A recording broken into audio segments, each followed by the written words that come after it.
children kept me awake, and I had a terrible vision.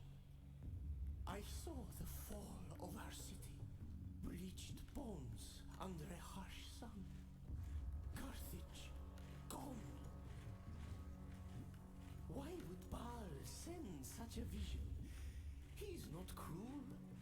He has watched over us. We have had victories aplenty in war. Our merchants sail to all corners of the world. And yet now, I fear I cannot help it. We are the envy of lesser people. They tell terrible lies about us. They do not understand, so they lie. But the Romans, they are the masters of falsehood. War will come. I am sure of it. So I will have no more false visions. And I think the children will be quiet tonight.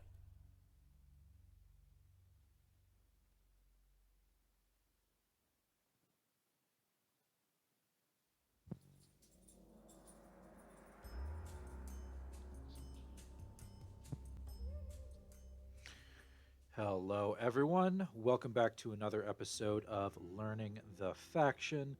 Today, we're taking a look at Carthage.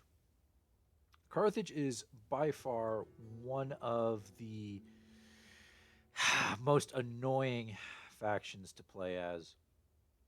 Basically, you have a 6 or 7 turn clock before the Romans declare war on you. Sometimes it's even earlier than that. And so the entire time, you're essentially on the defense backpedaling. We start off with a couple cities: Caerleon, Carthage, Lilybaeum, Thapsus, and then over here in Spain, we have Corduba. So the goal of Carthage is to essentially hit first. You start off with one army already with elephants equipped, and it's Hanno. Hanno should take some units out of Lilybaeum. Usually I just do a single town militia and a single skirmisher, and then immediately go for the Roman Brutii city over here. Caerleon is going to come under attack from the Julii.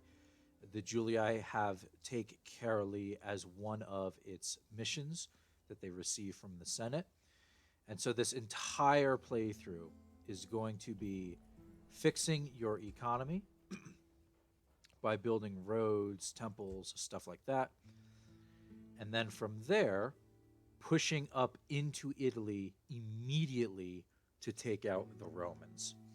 So, let's take a look at some of the units that we will be using in order to fight in these wars.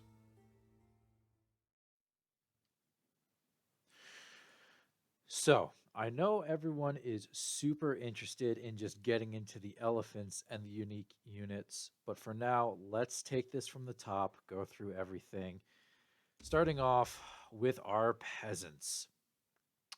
So, our peasants are actually a little bit better than the default peasants.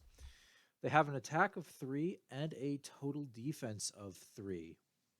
The peasants that have lower defense of like 1 or lower attack of 1, they're terrible. However, these peasants are a little bit better on the attack side of things and a little bit better in terms of defense.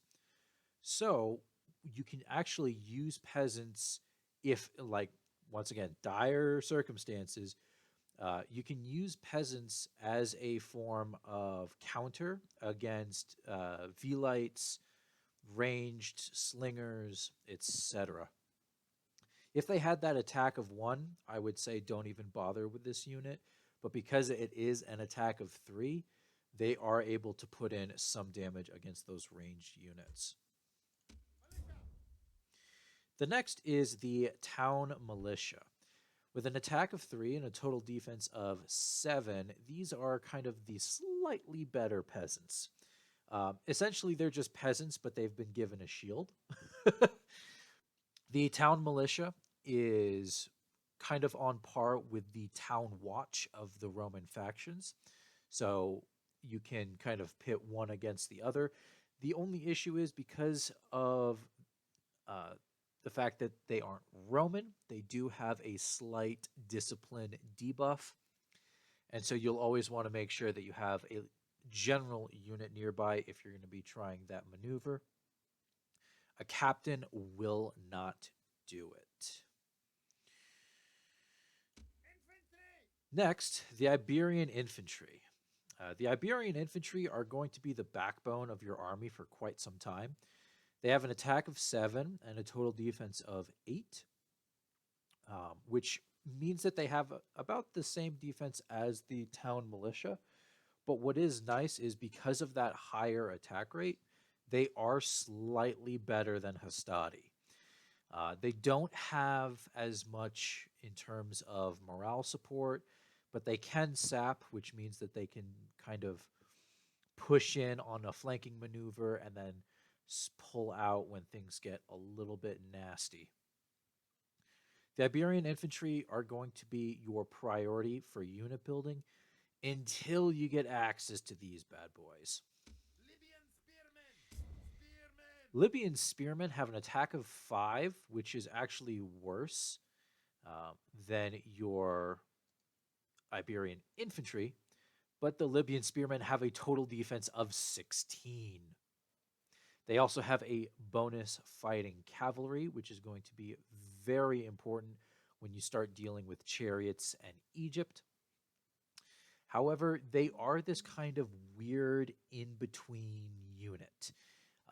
They have an attack of 5, which is terrible.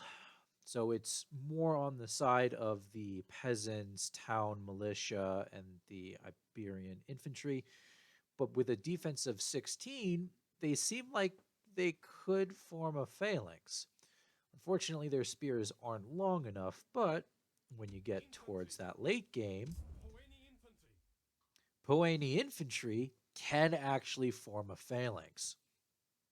With an attack of 9 and a defense of 18, not only can the Poeni infantry form a phalanx, but they also have good morale and good stamina.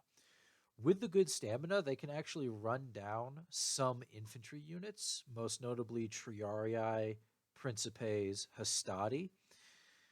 It is important to note, though, they cannot fight those units head on. They need to be in the phalanx formation in order to be effective. So when you are doing that run, make sure right before the initial crash, you actually get into the phalanx formation. The Carthaginians have actually 2 unique units. We will get to them in just a second. They're going to require specialty buildings. So moving on to slingers. Slingers are basically your default slingers, melee attack of 3, missile attack of 4, total defense of 4. Nothing to write home about. They are super simplistic. Make sure, however, that these slingers are a little bit further back than you'd normally put your javelineers, because the slingers don't throw their shots in an arc. They throw their shots straight. And so because of that, you can actually kill some of your own people because your slingers are hitting them from behind. Skirmishers, almost the exact same thing as slingers, however, slightly better missile attack. And they have the bonus versus elephants and chariots. Usually in my playthroughs as Carthage, it's best just to go with the skirmishers. They don't have as much ammunition as the slingers, but when you have that extra missile attack, and you also have the bonus versus elephants and chariots, it's probably better just to go with the skirmishers anyway and leave the slingers behind. Moving on to the cavalry, we have round shield cavalry. These are slightly better than your normal equites, with an attack of 7 and a total defense of 10, Round shield cavalry are going to be perfect for your flanking formation. They're fast moving and they can form a wedge. When you are fighting the Romans using the round shield cavalry, though, make sure they do not do a frontward charge into heavier units like the Principes. They'll just get torn apart. However, on units like Town Watch and Hastati, the round shield cavalry can actually put in some really good damage. A little bit later, you have the long shield cavalry. Attack of 8, charge of 6, total defense of 13. They're the little bit more stockier versions of your normal shield cavalry. They have good morale and they're fast moving, so once again, excellent for flanking positions. I do want to stress, though, because of this little bit of defense, they move from 10 to 13. Long shield cavalry can actually put in some charges against some of the heavier units like Principes. They are going to get beat up pretty bad because it is cavalry against heavy infantry, but they will fare a lot better than the normal shield cavalry. You also have access to the Sacred Band Cavalry. Sacred Band Cavalry is going to be the pinnacle of your cavalry formations. Usually in the armies that I possess, I'll usually have maybe a unit of elephants followed by a ton of Sacred Band Cavalry. Because of their good morale and their good stamina, they're able to engage and pull out, kind of like in a sapping scenario, for a lot longer than some of these other cavalry. They don't have the fast moving buff, but because of their good stamina, they can actually outpace some of the Roman cavalry units, including the Praetorian Cavalry Guard, when you start getting into the longer battles. Now, the moment you guys have all been waiting for, elephants. Elephants have an attack of 5, total defense of 12, and have 10 hit points. They have a special attack, which are essentially the elephants bulldoze their way through units, throwing men up into the air, causing huge emotional and morale damage. They have a bonus fighting cavalry, however, not super great against like Praetorian Guard. It's better if they go against equites and units like that. They're not good against chariots at all. Scythe chariots can usually mow down a unit of elephants. So for those units of scythe chariots, make sure that you utilize something like your javelineers or your phalanx units. They have good morale and can frighten the nearby enemy, but if they take too many casualties too quickly, they may run amok. If they run amok, they can actually start hurting your own units. And so there might be a point in time when you have to put down the entire group of elephants, essentially commit elephant seppuku. However, when you start getting into the more tankier units, like war elephants, melee attack of 6, missile attack of 6, these units are going to be a little bit harder to have run amok. They have the ranged ability, which they'll utilize first, but the elephants can still, within melee range, go to town. For these war elephants, though, it's best to use up the ranged first, and then when the range is done, then you can go in on the offensive on the melee front. Usually I have a unit of elephants in my armies, not because elephants are super great, but because when attacking a town or a city, if they have wooden walls, elephants are essentially rams. And so you don't have to wait to attack a city. You can instantly hit the city, besiege it, and then instantly launch an attack. You don't have to wait to build a ram or ladders or anything like that. These elephants can attack cities with stone walls. They can go straight for the gates. However, because of the gate defenses with boiling oil, it's very, very unwise to do so. But when you get into the very late game, you get access to the armored elephants. Armored elephants has the same stats as your regular ranged elephants, 668. However, with a total defense of 19, these guys you can just have plow through an army, no problem. The only issue, especially if you're fighting Romans late game, is going to be the Triarii unit. The Triarii unit, for whatever reason, has a special buff against cavalry, chariots, and elephants. And so that's where you're going to be using the range part of these elephants. Otherwise, it's essentially a melee unit that can shoot spitballs every now and then. The Carthaginians have access to both the onagers and the heavy onagers. Just to take a look real quick, onagers have an attack versus buildings of 70, attack versus troops of 53. The heavy onagers have an attack versus buildings of 110, an attack versus troops of 63.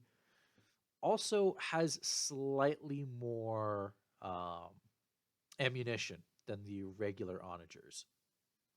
So just make sure that when you're getting into the late game, while onagers are pretty nice early on, always go with the heavy onager position. They have the same buffs and abilities. It's just the heavy onagers are worth it to get that extra damage in versus buildings. So we do have a special unit here, the Sacred Band. So the Peony Infantry has an attack of 9, total defense of 18. The Sacred Band, however, have an attack of 12 and a total defense of 23. The Sacred Band can only be recruited at the Awesome Temple to Baal, which is why I highly recommend going for Baal in your capital cities at least. Using Sacred Band is essential to your late game wins, especially if you're going up against groups like Pontus and Egypt. So that's taking a look at our units. Let's go ahead and review the map one more time and see how we're going to use our economy and these units to lead us to victory.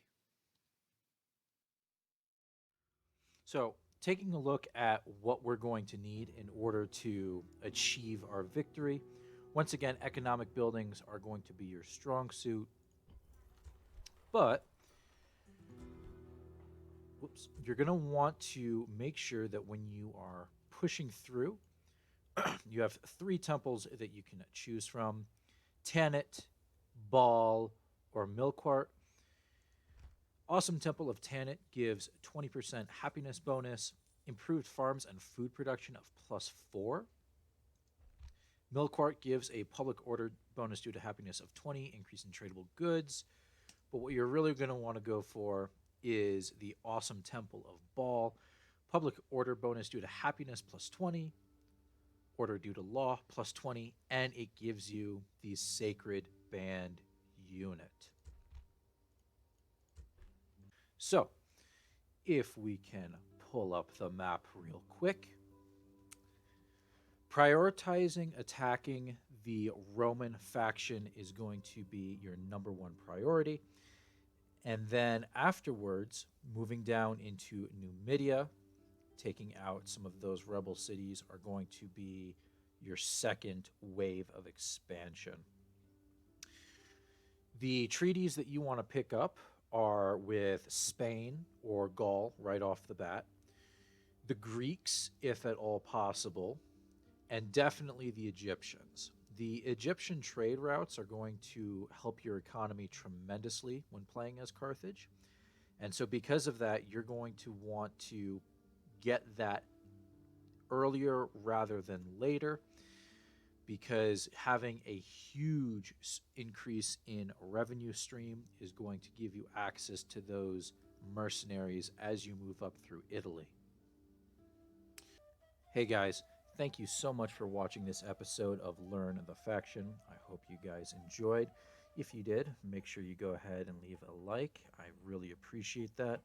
Also, make sure to subscribe as we plan on going through every nation, as well as 5 episodes of both defense, offense, and even learning to play as the rebels.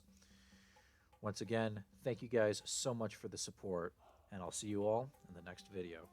Peace.